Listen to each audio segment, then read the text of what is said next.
We're going to get started. Thank you. Our panel is now assembled. Welcome to the UMRA Learn and Grow for today.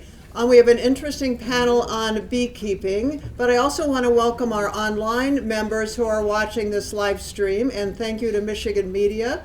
We may have a few more people watching online given the weather. So this is perfect, and for those of you in the room, if you would turn off your cell phones, and for those of you watching online, if you have any questions, use the umra@umich.edu email, and we monitor that for questions coming in online. Our main monitor doesn't have access. Oh. If somebody else has access, we can check. Okay, so thank you, Roger. So I'd like to begin by having Sandy come up and introduce the panel. Thank you. It's nice to think about beekeeping today. Sounds warm, right? Right. All right, maybe I should move this down a little bit, a little short. Okay. UMRA members, Steve and Patty Beebe, are novice beekeepers who started 3 hives in 2022. Steve is an Air Force veteran and registered nurse with a Bachelor's of Science in Nursing from Madonna University. He spent his nursing career in medical surgery, home care, geriatric nursing, and pharmaceutical clinical trials monitoring.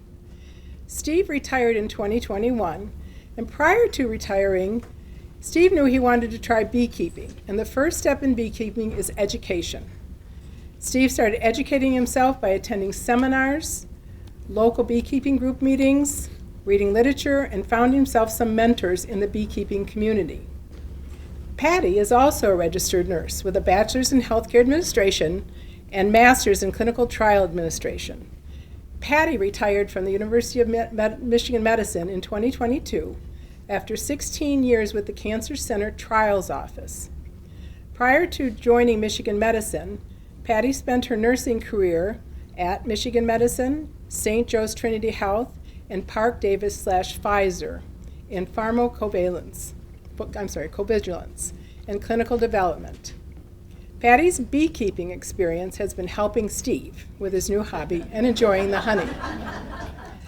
Bo LaFleur is a senior real estate specialist and owner of Bo Knows Michigan Homes, an LLC working out of the Keller Williams Ann Arbor brokerage. Bo began his real estate career after being a stay-at-home parent of 3. He also coaches Saline Boys Lacrosse. He is a second-year sponsor at UMRA. Amy LaFleur is a Senior VP of Operations at Sienna Healthcare, which owns and operates nursing homes throughout the Midwest. She is also an adjunct faculty member at Madonna University, teaching courses in the Population Health and Aging Department. Bo and Amy began beekeeping as a hobby 7 years ago. They began with taking beginning and advanced beekeeping through the Ann Arbor Backyard Beekeeping Club and have been active club members for many years. Starting with 2 hives, they have grown to 20-plus hives in 2 apiaries, one at their home in Saline and one in Bridgewater at their aunt and uncles, which are Pat and Don Butler. They donated 11 starter hives last season to the queen rearing program of the club. They sell honey at McPherson's Local in Saline, Life is Sweet in Milan, not Milan, I'd love to be in Milan. Too much talk about Italy, I'm sure, and their front porch. Their honey has been featured in a local mead production at Bloom Mead Works in Ann Arbor.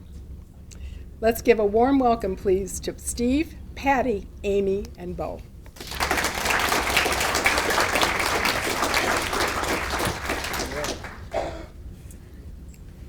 Good afternoon. Thank you for the invitation to come and speak to you today about bees. My husband will tell you that when people ask me about bees, I can talk forever about bees just because I find them so interesting. But before we get started, can I ask, are there any entomologists in the room? Okay, great, because we aren't either, and we're not pretending to be entomologists for the purpose of this discussion. All right, so if you've ever thought of being a beekeeper, we all agree that we wanted to stress that becoming educated about beekeeping is very critical. The reason for that is this is really a livestock population. It isn't something that you can just set a bunch of bees up on your property, cross your fingers and hope for the best. It would be, in my opinion, somewhat irresponsible to do that. Maybe that's a little strong statement, but it is like having livestock, and they do require care and treatment, and so you do need to start by educating yourself about what's required. We have great resources in this area. There are YouTube, there are seminars, books, there's some books on the table that Steve and Patty brought from their collection of books. So we really stress that when people are thinking about beekeeping, start with education. The Ann Arbor Backyard Beekeeping Club, their educational meetings are once a month at the Botanical Gardens, and they're free to attend. They also offer hybrid, so if you don't want to go, you can watch it online. It's very similar to this format. Was there something else I was going to say about that? I don't think so. Oh, we have a handout. We do have a handout with on the table for different books and resources that you could look at. So there are three types of, we're talking about European honeybees here. So there are three types of European honeybees. There is the queen, and if you look very closely, you can see the queen right here. She has an elongated abdomen, and she is shaped very differently than the worker bees and the drone bees. Finding the queen is a trick in your hive. When you first buy a package of bees, sometimes you can get the queen marked, and they will put a dab of paint right here, and the paint colors, interesting, maybe not interesting, but interesting fact is what they do with the paint colors is there is a standard system for the year that the queen was hatched and started laying, and it's a color system so that you know. You can't hear? Oh, sorry, I'm not close enough to the mic. All right, sorry. There's a colored system based on what year the bee was hatched, and it's a universal color system. It's white, yellow, green, and blue, and that corresponds to the year that the queen was developed. We don't mark our queens because we're afraid of squishing them, but we have had marked queens, and it doesn't last. The worker bees will clean it off. It will eventually wear off of the back of the bee, so it's a little bit of an imperfect system. This is a drone bee. Those are the male bees.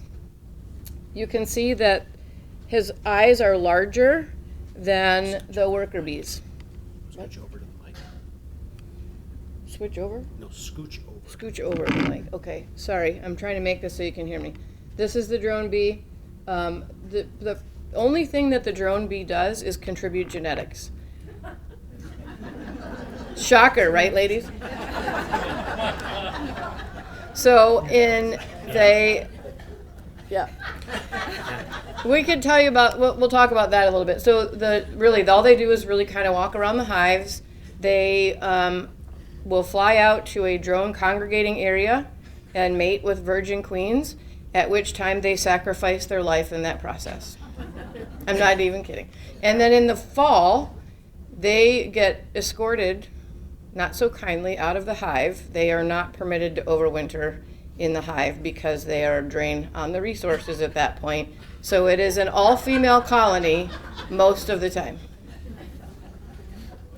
And then you can see the workers. Sorry. These are worker bees. I'll get into kind of what their jobs are and how their jobs change as they get older. All of these, aside from that queen, are worker bees. So there's some bee terminology that we thought would be helpful for you all to have. The super, we have some on display over here, thanks to Steve and Patty for hauling their equipment in here. Steve is going to be Vanna right now and show you the super, which is the box. And then the top boxes are where the honey and the pollen is stored. The lower boxes are what we call a brood chamber, and that is where the queen lays the majority of the larvae. They prefer to lay generally in the lower levels, although that varies by hive and by queen. So they tend to work vertically in the hive, and so it is likely that there would be larvae going up through the boxes, but for the most part, the brood chambers are the bottom, where you would see larvae and eggs and that type of thing in there. So to prevent that, though. Oh yeah. So if you want, so one of the things that we do is we use a queen excluder, And what that does is you put that in between the boxes to keep the queen down low, because she's too big to get through those holes. And the worker bees can go through those holes, and it keeps her laying down low. And so it means that when you go to harvest your honey, you don't have like this tiny spot of brood in the middle of it, because bees will never leave brood. They will stay in there. So you try to pull that honey super off to take it and harvest it, you're going to get a bunch of bees with you because they won't leave the brood. A nuke is called a nucleus hive. It is about half the size of a standard hive. So these are 10 frame hives, Steve? 10 frames in a hive. Do you want to hold up a frame? Or in a box. So each box has 10 frames. That is a deep frame. It's a little bit bigger than the other frames that you have, which are called medium frames. That one has capped honey in it, and you can see he's got it in a frame holder. That's a tool that you would use that kind of helps you work the hives without setting frames on the ground and getting them covered with dirt. Nucleus hive is often a starter hive. And what will happen is you might start a brand new hive in that smaller one, and then as the population grows, you could move them into the larger hive. Colony is what we call the whole thing. So the whole thing combined is a colony, and the colony works as a living, democratic organism. Bees are absolutely incredible. They give directions to each other. They forage and communicate to each other where they can find areas to forage. They understand true north. They can communicate direction. And there is a book, I didn't bring it, they can vote democratically about where, if they want to move to another hive, to another area, they will present choices to the colony, and the colony will vote as a collaborative as to where they want to relocate. So very intelligent dynamic going on inside a colony. And then an apiary is really a set of hives together. That's, a bee garden basically is an apiary. Anything I missed on the terminology? Okay. Okay, so a little bit about bee development.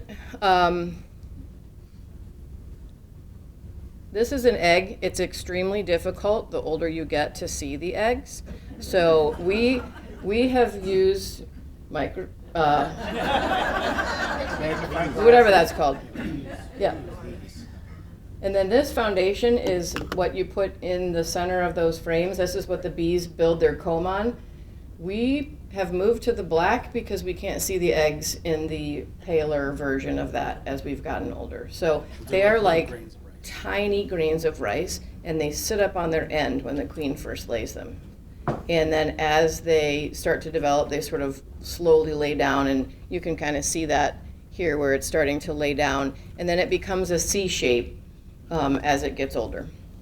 So one of the things they tell you as a beginning beekeeper is they say, make sure your queen right, that your queen hasn't been killed or left, because the queen, and again, ladies, this will not surprise you, the queen sets the tone for the whole hive, right? If the queen is grouchy, the hive is grouchy. If the queen is gone, the hive is confused and very grouchy, because they communicate using complex pheromones, and it kind of dictates how the work is all going to get done and who's supposed to be doing what. And so as a beginning beekeeper, they say, make sure your queen right, look for eggs. You can't even find your queen, let alone look for what an egg looks like. So having experienced beekeepers that can show you, because larva, which is this little worm-looking thing here, that means you had a queen 3 days ago. That doesn't mean you have a queen the day that you decide to get into your hive. So you have to learn how these things look in your hive as part of the beekeeping process. So what will happen is that about, I want to say, 5 to 7 days, they will cap the cell with wax, and that bee will mature. They feed the workers are feeding these larvae and young pupa, I guess would be what they're called. They're feeding them, then they cap it, and then they emerge when they're fully developed. So looking at what capped brood looks like, the pattern of how the queen is laying, that's all part of the assessment that you're doing when you're in your hive. So worker bees have different jobs as they age, and When they're 1 to 2 days old, they're really just cleaning the hive and helping to keep the brood warm. 3 to 5 days, they're feeding. So what the bees will do is they will take that frame and they will put resources up in the corners.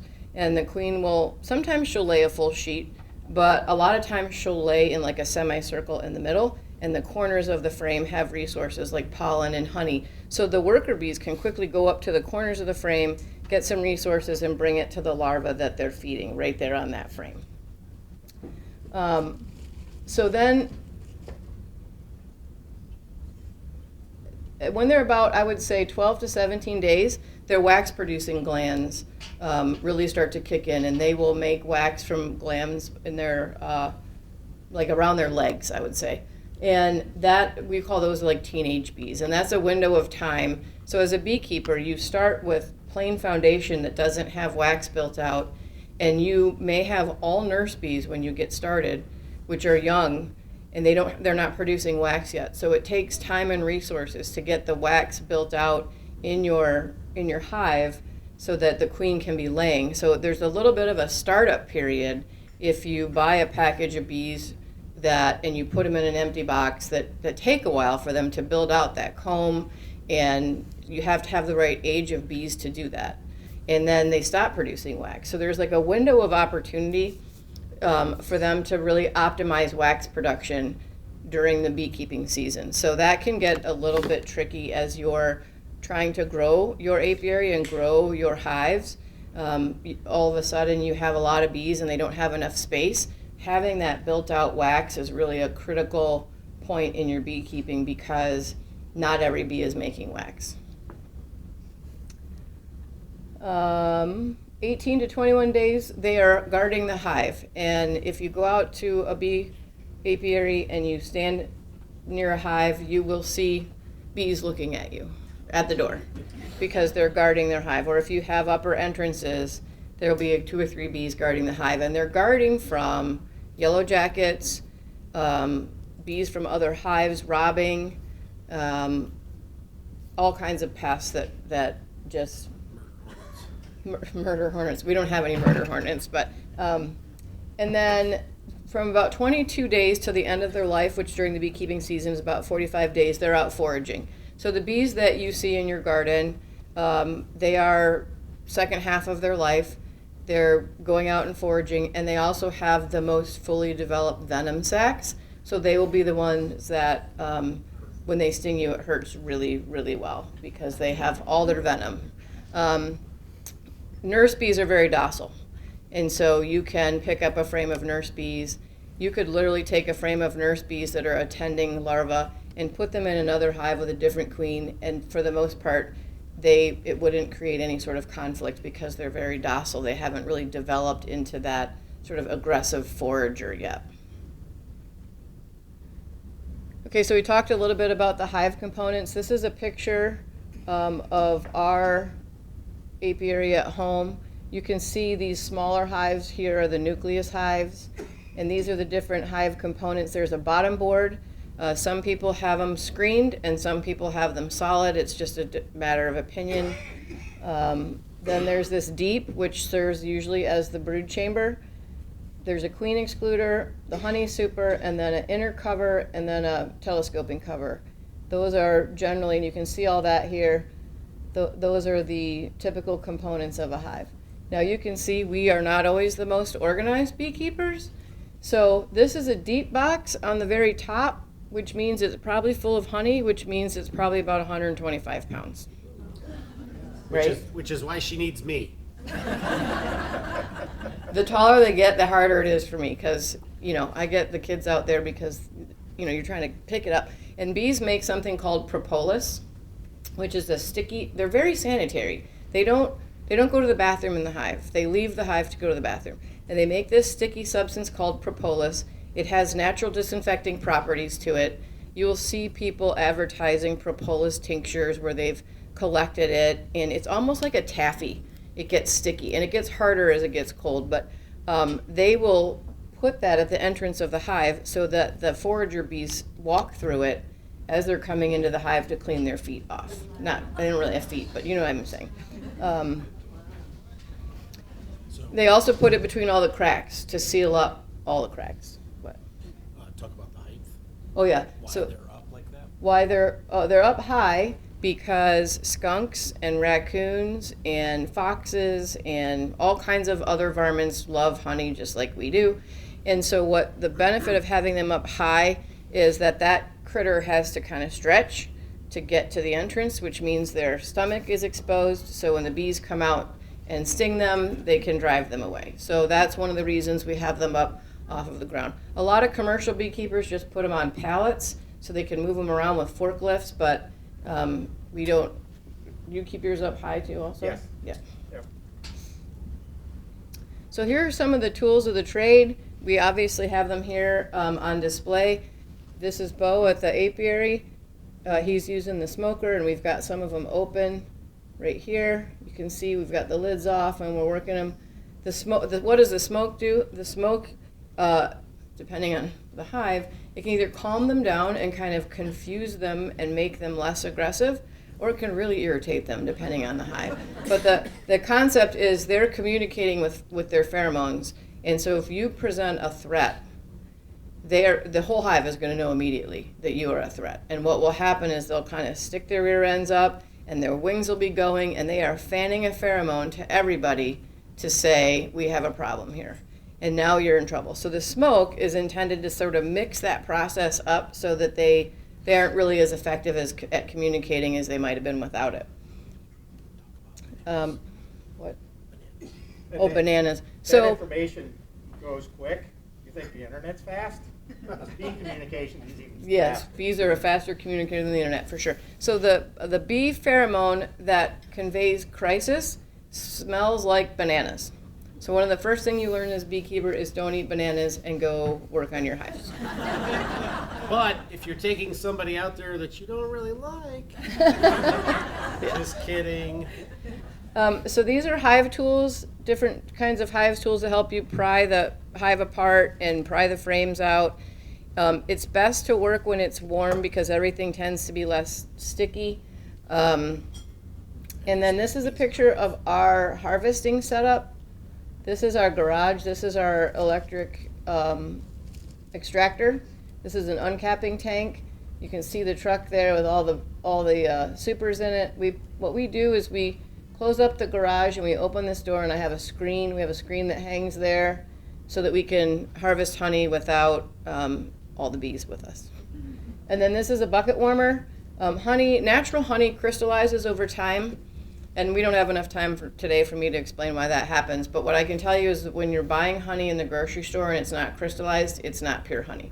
So if you taste a local beekeeper's honey, you can absolutely taste the difference. There's not a lot of regulation around honey labeling. So raw, organic, local, pure, those are all somewhat subjective because it really isn't regulated the way some other foods are. So we keep our honey kind of warmer so that we can get it in jars, but if you get a jar from us and it starts to crystallize, just put it in a little bit of warm water, it'll be fine. So we have a couple of videos. I don't know if it's going to work, but this is a hot knife that we brought, and this is when we uncap. So what they do, let me back up. They go out and they collect pollen, and they collect nectar in their honey stomachs, and they bring it back to the hive. They put it in the cells of the honey frame, and it's not yet honey. Right now it's nectar. It's very watery. They get it, they turn it into honey by evaporating it, and they evaporate it by fanning with their wings. And when they've decided that it's evaporated to the point of being honey, they cap it with a thin coating of wax, and that's how you know the bees have decided it's honey. So you have to take that wax capping off to get the honey out. So we use a hot knife, and you plug it in, and it heats up, and you can cut right down the wax capping and then put it in the extractor. You want to see if you can get it to play? Or just go on without it? I don't see a link there that I clicked. There's an arrow. Should be an Okay. arrow on it. Yeah, there's an arrow. On the to the left. No, down. This Yep. is gonna go to the next thing. No. There's an arrow in the picture. Where's there an arrow? In the picture, Somebody sees an middle arrow of in the the picture? picture. maybe. No. I don't see a link. Okay, that's fine. So we probably would have had to have enabled content when we opened it. So if you're really interested in the videos, you can look at our YouTube page, and it shows you the extractor spinning and the honey coming down and how that hot knife works. I was a little iffy whether or not those videos would play when they're embedded in a PowerPoint, so I guess we know that the answer to that is no. Well, if they embed it differently. We've had them work before. They just need to be able to see the link. I didn't see the link. It should be there's an arrow that when you hover over the picture, it should be there, but that's fine. So a year in the life of the beekeeper, folks ask if there's ever a downtime. There isn't really, although December and January tend to be a little bit more of a downtime. February too, it really is very weather dependent. So it's very hard to say that these things are very fixed. So in January, we leave the hives alone. You get them set up for the winter and you leave them alone. At most, if the entrances are blocked with snow, if you get a deep amount of snow, you might go out there and kind of brush the snow off, but the bees are not active in the winter typically. Now, if we get a sunny day and it's over 40, they will fly out to use the restroom and then they'll go right back in. In February or March, what can happen is after you've set your hives up for winter, you need to check to make sure they haven't run out of food stores. It's really hard to know. This winter has been unusual because it was warm through December. So there's been a lot of anxiety by beekeepers that their hives are burning through their honey stores quickly, and that by the time we get to the end of the winter, they're at risk for starvation. So there are steps you can take of putting in supplemental feed into the top of your hive as like an insurance policy that they wouldn't run out of their food. In April, it says thorough hive inspection, but again, that's really dependent on the weather. I think maybe mid to second half of April. You know, what happens is the first warm day, every beekeeper wants to get deep in their hives, right? But it's still cold in the evening. It still can be kind of tricky in April, but it's great to know who made it through the winter, because the average survival rate for hives in the winter is about 50%. So if you come out of winter with more than 50% of your hives surviving, you're doing better than average. May and June is very busy time for beekeeping. May tends to be the swarm month, or the month of reproduction. So if you come out of winter with healthy hives, how am I doing on time? Am I talking too long? No. Okay. If you come out of winter with healthy hives, you would split that hive, because there is a natural reproduction process where bees want to propagate themselves, right? And so they will either swarm off. The original queen that overwintered will take half the hive with her. She'll create a daughter and she'll swarm off. Or you have to do that proactively, because you don't necessarily want to lose half a hive because it swarmed away and you weren't prepared for it. It happens all the time. Beekeepers will put up swarm traps in the hopes that they kind of convince them to settle there and they don't lose them. But we've pulled up to our apiary to see a swarm hanging in the evergreen, and we've jumped up and got it down and put it in a bucket. He jumped up. I just kind of told him what to do. Hence the queen. Yeah, The queen, right? So then in June, obviously, it depends on what's flowering, right? And early bees are usually very pollen searching in early spring. So you'll see them in your dandelions. We always encourage people not to be killing your dandelions. You'll see them maybe even in your bird feeders on your bird seed, because the sunflower seeds have little grains of pollen that they're attracted to. But early spring, they're really searching pollen. They'll be up high in the pine trees getting the pine pollen. That's some of the early pollen. In July, they will be, that's typically your first time that, if the weather's been great or ideal, that's the first time you're going to pull honey. And you want to pull honey because August is typically a dearth period where there's not a lot blooming, and then in the fall in Michigan you get a lot of goldenrod, you get a lot of asters and fall flowers. So to have space for them to go out again in the fall and get all the fall stuff, you got to pull honey in July to make room for that. Otherwise you're going to have hives that are so tall you probably can't even get to the top. So we typically pull in July. In August, we will treat for mites. Mites are like the equivalent of ticks on a dog. They are, the Varroa mite is probably the number one issue for bee survival.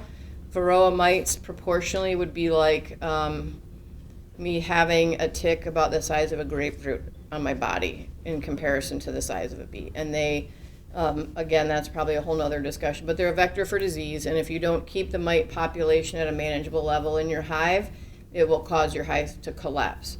So there are a lot of strategies. Some of them are medical. Some of them are by virtue of what the mites are most attracted to. Like when you split your hive, you can reduce your numbers of mites.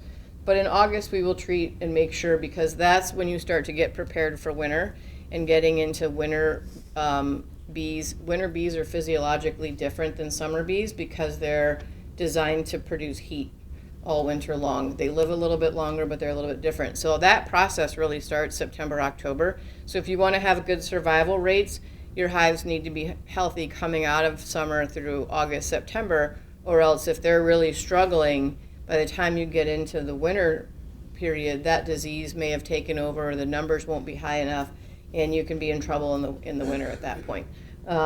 So September and October, you're again trying to position yourself for a good winter.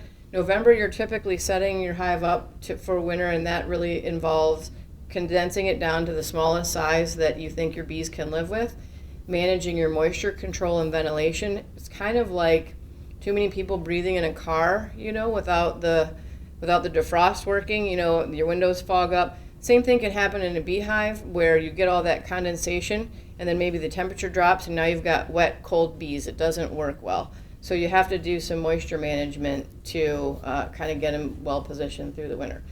And then you just sit around and wait for the sun to come out and hope that you can watch your bees fly and see who's still alive. That's where we're at right about now, is wanting to know who's still alive. And so I think that covers the slides, does it?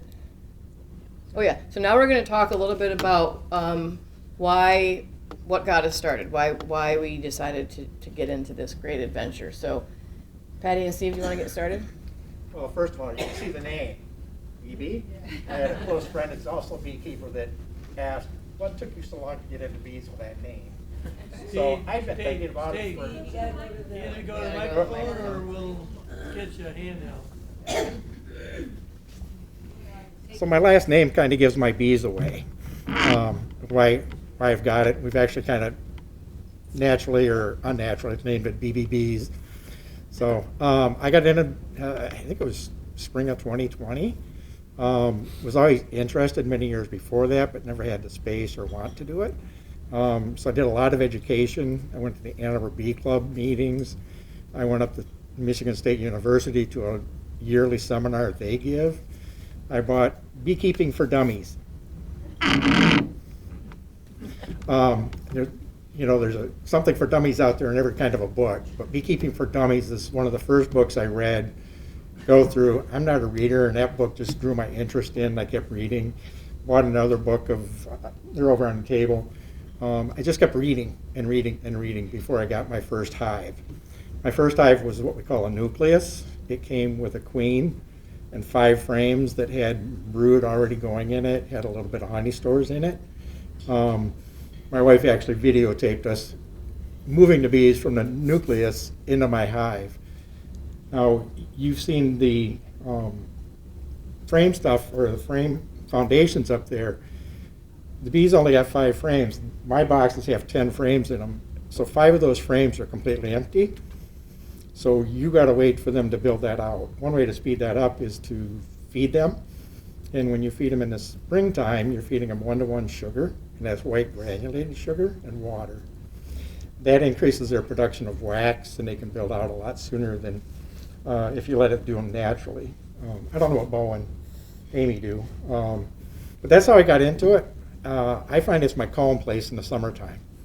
I'm down there dripping sweat out into my eyes, have that bee suit on, so I'm not getting stung regularly. I think the first year I had probably 30 to 40 stings. So, and every one of those itched for about 7 days afterwards. I got stung a few times the second year, no itching.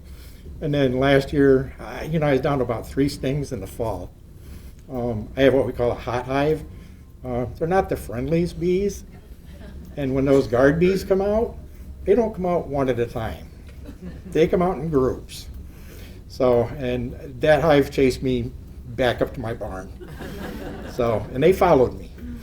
So I had to stay hanging around up there in my bee suit for probably 20 minutes, and then they finally decided to go back down to the hive. So that's me, my beekeeping. Yeah, and I love it. As Amy said, we do have losses through the winter. I've actually lost one. I tried to experiment with an older queen. Didn't work. So this is her frame. I'll put new bees in there next year.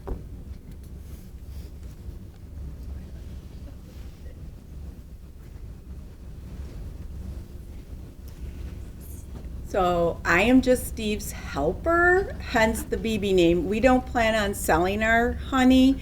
Steve loves honey, so does his sister who sponsored a hive for us. And so we like to just give it away to our friends and our family. So really we'll not go past 3 hives. But he retired before me, so it was kind of a hobby that he was really interested in. So I just supported it and was buying him books or finding seminars for him to go to. His background is he did grow up dairy farmer, so that farming is in his blood. So basically, he just goes out and does his thing, and I'm with my girls or I'm with Umra. And this past year, he did his back. He injured it, and so I had to get a little more involved and help him because the frames are so heavy with the honey when you're taking it off and moving it. So I'm really just the helper bee.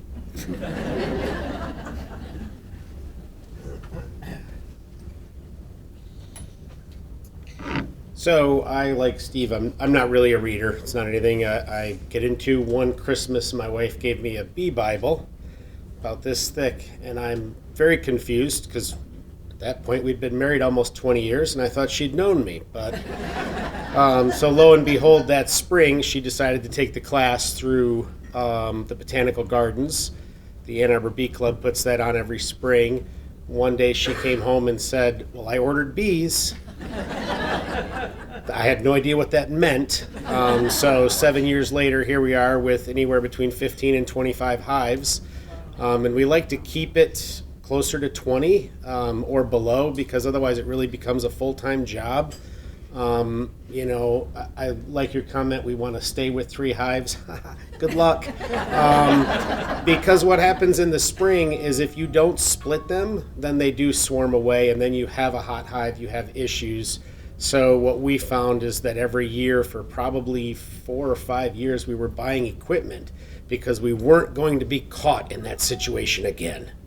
Well, that's yet to happen. We always run out of equipment.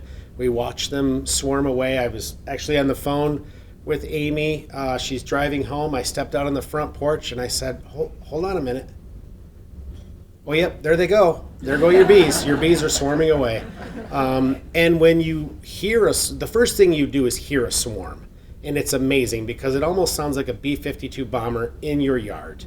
There's a lot of buzzing and you're really trying to figure out where that's coming from.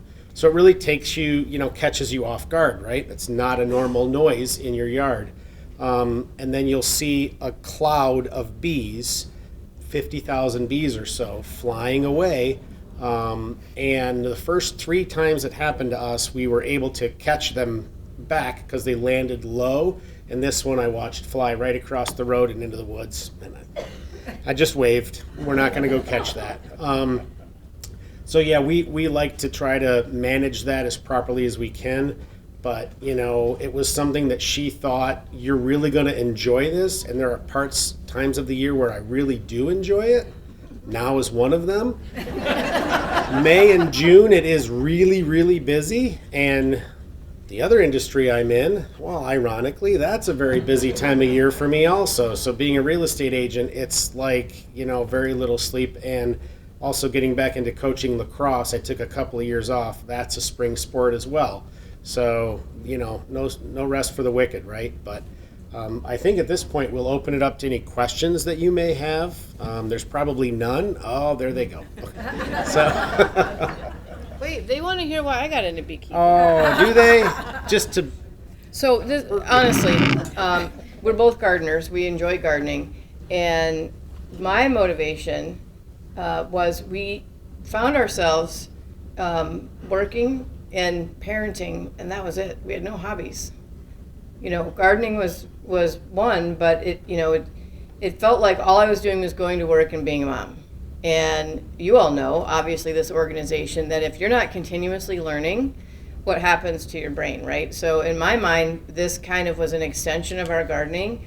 It would expose us to other people with similar interests, and we would be learning. And I've learned a ton of things. They say, oh, pay attention to what's blooming in your area. When does the basswood bloom? I don't know what basswood is. I couldn't tell you.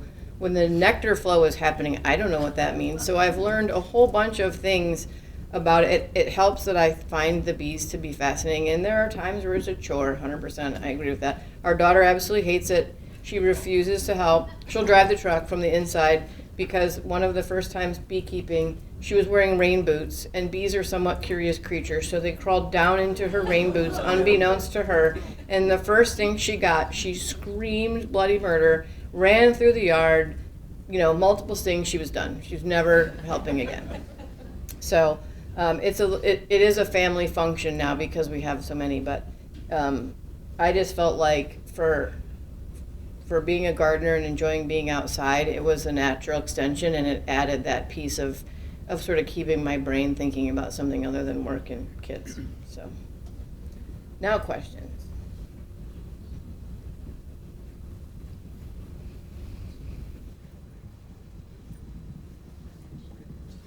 So as I'm looking at all this equipment that you have, how much does it cost to set this up for? Well, some of it depends upon how many hives you have, but what's the total cost of all this equipment? And then maybe part two of that, how much honey does each hive produce each year? So I would say, and you guys correct me if I'm wrong, but I would say just get started with, they recommend 2 hives as a starting point. And the reason for that is that you can share resources, and if one hive goes bad, you're not left with nothing, right? I would say it's about $800 to $1,000 to get started. Is that about right? Yep. I didn't know that. By the time you purchase your hives, Yep. the frames that go inside of them, by the time you buy a nucleus, it is probably close to $800 to $1,000. Yep, and we will sell nucleus hives. Like we said, we try to keep our population low. So we underprice the market because we want them to sell. So there are people that are selling for what, like $225 for a nucleus? I saw the other day on Facebook. We're closer to like $125, $150, depending on the size of the frames, just because we want them to go away. And then the honey question, it really depends on the hive, the maturity of the hive, and the weather. I will tell you that we got 1,000 gallons this year of honey. 100 gallons? My math is bad. Yeah. So we don't usually talk in I don't usually talk in gallons. I talk in 5 gallons because when we harvest the honey, we put it right into a 5-gallon bucket. Typically, a 5-gallon bucket weighs approximately 60 pounds, depending on where the level and how much you fill it up. So we got about I think it was 25-gallon buckets this year, which is why we still have honey. I still have 6.5 or 7 buckets of honey in our basement. So the first year with our 2 hives, in new beekeepers, generally you want to pull the honey right away, right? Which is, that's why we got into it. We want our own honey.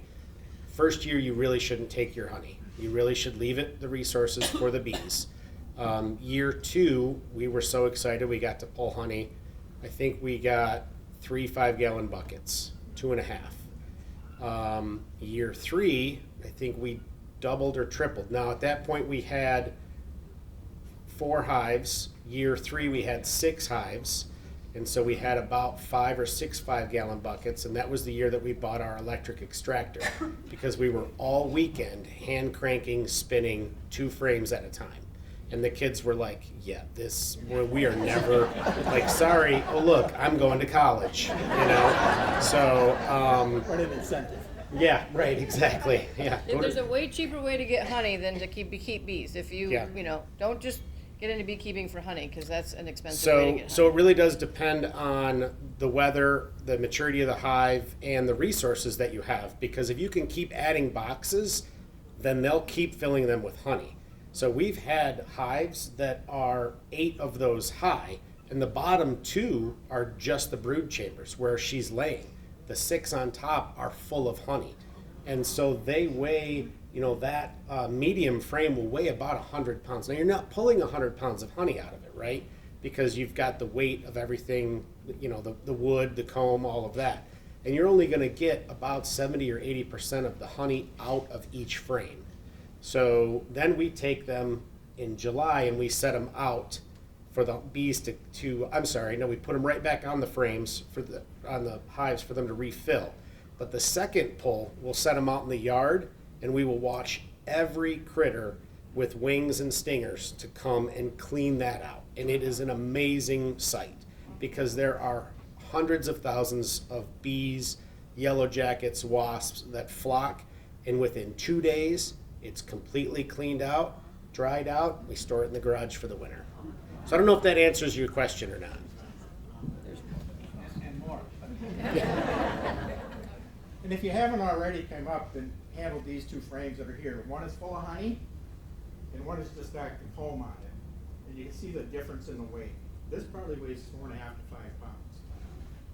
So if you can imagine 10 of those in there, so they're 50 to 60 pounds. I'm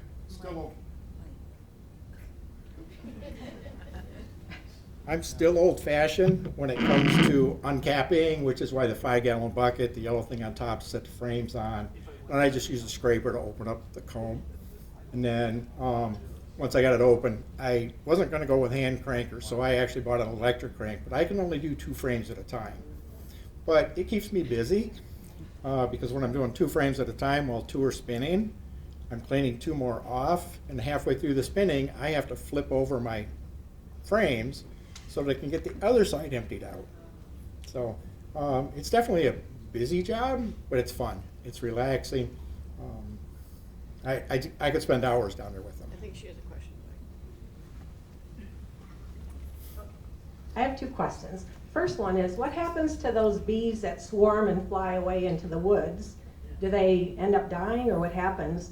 That's my first question. And my second question is it important to buy your nucleus, your new bees? Is it important to buy them locally? Yes, for your first question, when they swarm, they're going out in the woods, and they actually have other bees within that swarm.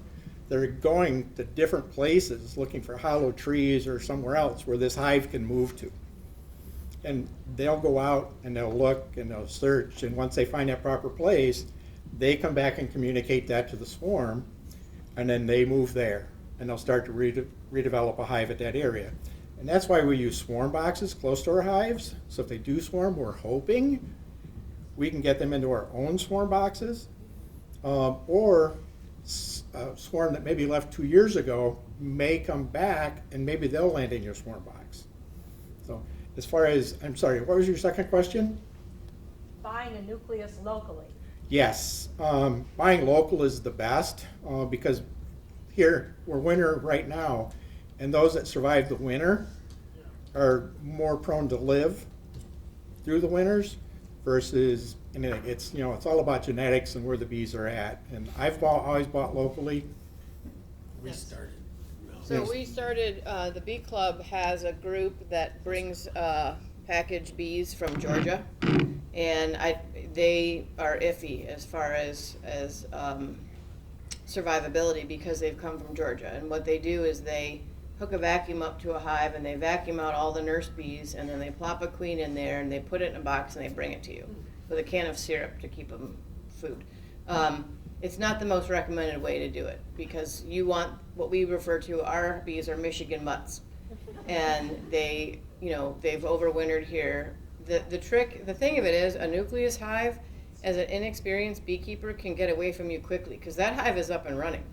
the what they tell you in the class is start with a package of bees without comb that you're feeding, because they're going to be slower, and it's going to give you time as a beekeeper to kind of catch up to what your bees are doing. There's lots of different approaches, and there's a joke in beekeeping circles that you ask 10 beekeepers and get 13 answers, because there's not a set way of doing these things. Oh, and your piece about the wild swarm, it could also wind up in your soffit or in the wall of your house. There's lots of people that ask for beekeepers to come do cutouts.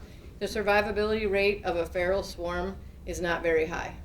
And so Megan Milbrath is out of MSU. She's one of the sort of world best beekeeping, and we've heard her speak a few times, and she will tell you that, you know, you don't want to be a nuisance beekeeper. You don't want your swarm being in somebody else's soffit. So, you know, that's why we try to be responsible and do the splitting before the swarm, and the survivability rate is very, very low because of disease, and they're not native. This is not a native species to Michigan. There are lots of other native pollinators. European honeybees are not native. So we try to just avoid that swarming scenario as much as possible. You said at some point you needed to go find out if they had enough food. So how do you figure that out, and what do you do if they don't? Do you just go to the store? Kind of, yeah. So the way we have our hives set up, we have a Homosote board that absorbs moisture. It's also known for like sound absorption. We put that down, and I put a patty of winter feed. You can buy it. It's low pollen and sugar and honey kind of mixed up, and I kind of roll it flat and put it between two pieces of wax paper, and I lay it on that Homosote board. Some people use dry sugar and some newspaper. That's a good strategy as well. The thing about pollen, there are spring pollen patties that you can feed in the spring when you know the weather has changed, and then there are winter pollen patties. Pollen is the trigger for the queen to think that it's time to start producing, like winter's over. So if you feed a spring pollen patty in the winter, you could kick that queen into producing before the weather really supports that. So there, it's really kind of interesting how much nutrition plays a factor in what they do. But we use winter patties. I don't know what you use for yours. I utilize just dry sugar on mine. I do put a newspaper down. I've actually built some blocks, what you call sugar, or cakes for them. And the bees will come up and they'll start using that if they've run out of resources. I don't necessarily weigh my hives, but I'll lift it from the back and see how heavy they are. Bees over winter take anywhere from 80 to 100 pounds of honey and resources in, and they may come out with nothing. So that's how critical they are as far as how much they're eating. And as Amy said earlier, this winter has been so warm, they're utilizing these resources now, but they're not necessarily bringing any resources back in. So that's what it works. Okay, I got maybe it's a three-part question, I don't know. When I was reading here, you're saying they die off after 45 days. So how many cycles are you going through a year? How does a queen determine, how do the eggs determine if it's going to become a drone? Okay. And then how does a new queen get created? Okay, well, we'll probably run out of time before I answer that question. So any bee can become the queen. And the way they do that is, you've heard of royal jelly. Have you heard of royal jelly? It is a nutrient that they feed the larva. And if you're going to be a worker, I think you get royal jelly for 3 days? 3 days. 3 days. Yep. If you're going to be a queen, you get royal jelly for longer, and the royal jelly is what allows you to produce ovaries. So that's how you make a queen. What will happen is the aging queen, her pheromone level will drop, and then the hive will start to know that she's aging. If you're a smart beekeeper, you already know that she's aging, either because you've kept track of when you got her and when she was born, so to speak, hatched, or what her laying pattern is like. So a virgin queen with her ovaries will hatch out of a cell that looks like a peanut. It's a different cell than what the worker bees cell. She'll kind of harden up for a few days, she'll take off for a flight, and she will mate. And in the mating process, she has all of the sperm she's going to need for her entire life. She'll never leave the hive again unless it's time to swarm or they decide that she's no good and they kick her out. When she's laying those eggs, she's either laying a fertilized egg to be worker bee or she's laying a sterile egg without the sperm that she's collected, and that becomes the drone. It's just if they die after 45 days, how many times? A lot. I mean, Yeah. That's all she does all day long is lay eggs. Walk around the hive, they feed her, they clean her, she lays eggs. That's kind of her life. 45 days, it's not like. No, she's everybody- laying constantly. Like they'll probably start laying in March. She'll lay small amounts in March, and she'll lay right up through October. probably October. Yeah, and it's like it's an entire sheet. If you look at that deep frame that he had, you can pull a frame out of the brood chamber. It is the entire sheet is all capped brood. It's a lot of bees.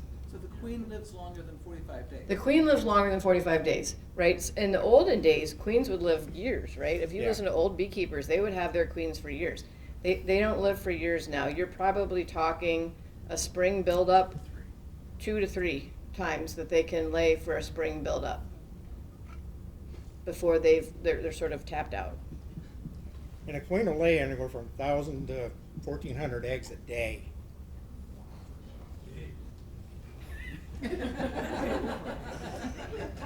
So that's where your busy bees come from. Hi there. I have a two-part question, and we'll, depending on time, Catherine, you can cut it off. The first one is, can you describe how you catch a swarm? I just can't visualize that. And the second part, if you have time, how much space do you need to support a hive? Like, can somebody do this in a city, home that doesn't have a big garden? So I'll answer that question first. Yes, you can keep bees pretty much anywhere, as long as you don't have some sort of restriction from your HOA or your local government. They keep bees on rooftops in Detroit, so you don't need a lot of space. That's not a very big, 18 inches by 12 inches. That's really all you need. It's going to be, the vertical. So to catch a swarm, you need to know that they're there. If you're talking about catching a swarm that's like hanging in a tree, I assume. Yeah. In a giant clump. So it'll almost look like a bunch of bananas. Like it really will be, depending, and it's 3 to 5 to 8 pounds of bees that are just clumped up, and they're all around her. And they are not aggressive. You don't even need a suit, so they say. I've never done it without one, but because there's nothing that they're protecting. There's nothing that they need to defend because they're on the move. And their bellies are full of honey. So they're really kind of lethargic and they're not wanting to attack anybody. The first couple of times we did it, we grabbed whatever box we could. One of them was a styrofoam cooler, and I reached up and I grabbed the branch and I shook it, and they fell down into the cooler. And as long as you have the queen, they will all march right in to be with her. So as soon as you know that you have the queen, then you just leave your box so that they will all come in there. Ideally, you have the resources to put them in something like this. Once you know you have the queen, you can sit there and watch, and it would really be a matter of 15 or 20 minutes, and they're all in that, whatever you've caught them in, to be with the queen. Then you can transport them into your hive. So if you're trying to catch them in a swarm box, that's a little bit different and a lot more detailed. But I think it's fun. My kids, it drives them nuts because I'm like, hey, we got a swarm, let's go catch it. Not again, Dad, really? But I thought it was really fun. But, you don't want to be in that position either. You'd rather be, proactive in splitting. But yeah, we do have a couple of videos on our YouTube channel. And I think it was 2 or 3 years ago, my cousin who lives in Manchester, he set swarm traps up, and he caught 25 or 26 swarms that year. So, it's happening more than we realize that, bees are on the move. One thing about bees, homeowners, if you see what you think is just a big clump of bees, don't go out and spray them with a Raid or whatever insect killer you can. There are numbers through the Ann Arbor Bee Club. Call. I will go out and take a swarm away from your house. People are there that'll go in, and if it's in your house, they'll cut it out to get that swarm. So just try to, if you're gonna ask somebody to come do this, try to get a picture so we know what kind of bees we're dealing with. Are they honeybees or are they hornets or some other type of bee? So. Thank you. This was so interesting.